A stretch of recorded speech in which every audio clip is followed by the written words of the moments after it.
Kembali lagi di Propaganda, program sepak bola. Untuk kan. Mantap banget. Di segmen yang kedua ini kita bakal ngebahas soal bagaimana cara kotor klub saat merekrut pemain. Oke. Jadi dalam transfer pemain ini ada etika yang harus dihormati. Betul. Salah satunya menyangkut komunikasi dengan pemain sebagai target transfer. Jadi klub peminat ini dilarang keras buat menghubungi langsung si pemain. Mereka ini cuma boleh berkomunikasi dengan klub pemiliknya. Jadi klub tuh nggak boleh langsung ke pemainnya. Etika ini tuh emang sangat mungkin dilanggar nih, baik itu secara sengaja maupun tidak sengaja. Misalnya nih dari klub peminat bertemu dengan si pemain di kafe. Ya. Dari awalnya basa-basi cuma pengen ngobrol, lalu lanjut ke bicara kontrak. Beberapa pekan kemudian si pemain mengaku tidak betah dan ingin dijual.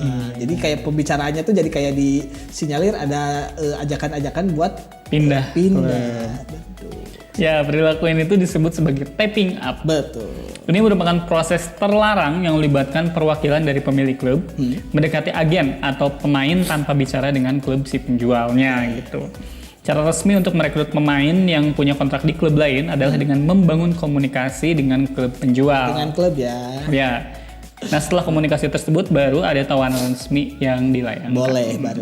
Nah, klub pembeli juga harus mendapatkan persetujuan dari klub penjual untuk membuka komunikasi dengan pemain atau agennya. Jadi harus ada persetujuan dulu nih. Kecuali pemain tersebut sudah memasuki sisa 6 bulan dalam kontraknya. Atau apa namanya Pak? Bosman ya? Iya.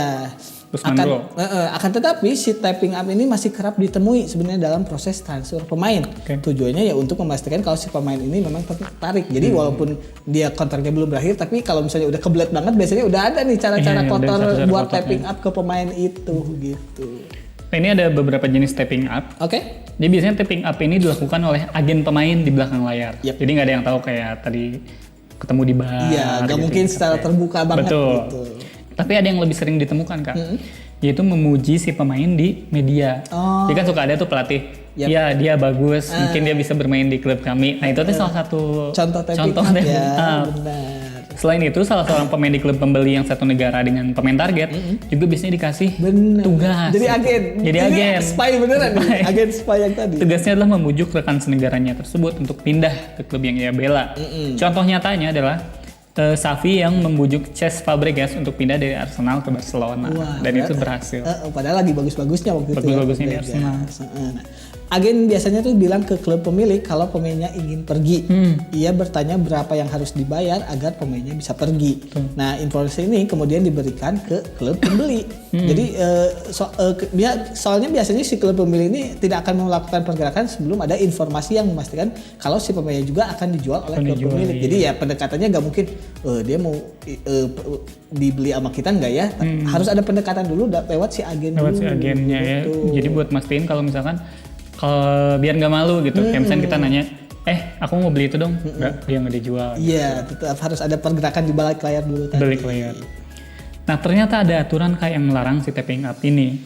Bahkan Premier League tuh udah melarang dengan jelas soal tapping up. Mereka ini mengharuskan pemain yang sudah dikontrak tidak boleh secara langsung atau tidak langsung membuat pendekatan apapun tanpa persetujuan dari klubnya. Jadi kan yang nakal juga bisa jadi pemainnya kan. Betul. Jadi Premier League ini emang udah ngelarang si pemain untuk berkomunikasi dengan klub lain gitu. Misalnya udah nggak betah kan nggak bisa langsung. Nggak bisa tapi langsung. harus ada juga persetujuan kontrak tadi. Betul. Nah intinya pemain cuma boleh berkomunikasi dengan klub lain dan setuju untuk ditransfer hanya kalau ia mendapatkan persetujuan tertulis dari klubnya saat ini. Jadi harus ada izin. Sepanjang klub pemilik sudah setuju, ia bebas bicara apapun, termasuk membahas kontrak meskipun belum ada biaya transfer yang dikonfirmasi. Jadi ya udah ada izin, boleh tuh ngobrol kemana-mana, pindahnya kemana gitu. Ini izinnya juga sama Jun ya. Wah, Jun dan Jun dong. Nah, ada yang menggunakan detektif swasta kan. Wow. Saat ini, klub punya banyak sumber untuk menilai kemampuan seorang pemain, seperti dari statistik, juga rekaman video. Bahkan ada klub yang menggunakan rekaman video yang kemarin ramai itu. Wah, juga bukan dong. Akan tetapi ada satu hal yang sulit dipastikan, yaitu soal kepribadian si pemain. Kalau skill kan kita bisa ngelihat dari lapangan, tapi kan kalau kepribadiannya kita nggak tahu kan. Betul. Di transfer pemain yang melibatkan jutaan pound dalam bentuk biaya transfer ini dari kontrak, klub ingin tahu nih apakah uang tersebut sepadan dengan apa yang ia bawa dari pemain tersebut. Jadi sesuai gak uang itu dengan kemampuannya. Jangan sampai uang jutaan pound itu malah diberikan buat pemain yang memberikan ketidakharmonisan di uang ganti. Jadi kalau buat skill mungkin masih bisa berkembang, tapi kalau misalnya dia attitude-nya udah jelek, kan emang itu zong juga gitu. Buat kayak Paul Pogba kalau dia. Jadi dia kan sempat dianggap merusak keharmonisan di dia juga merusak itu tuh di gym. Kalau saya ada di gym ya kayak gitu saya pukul. Dia juga kalau malam bisa merusak moralnya si Rashford. Toxic emang. Untuk itu terkadang ada klub yang menyewa detektif swasta untuk menyelidiki kebiasaan si pemain. Misalnya, apakah pemain tersebut pemabuk? Nah, penting. Atau tukang judi dan menghabiskan waktunya di kasino sampai pagi. Waduh. Paginya ke kasino, siangnya ke Indra. Enggak dong, bukan Dodo Kasino Indra dong. Dan ini yang dilakukan sama Yokohama Marinos yang menyewa detektif Conan.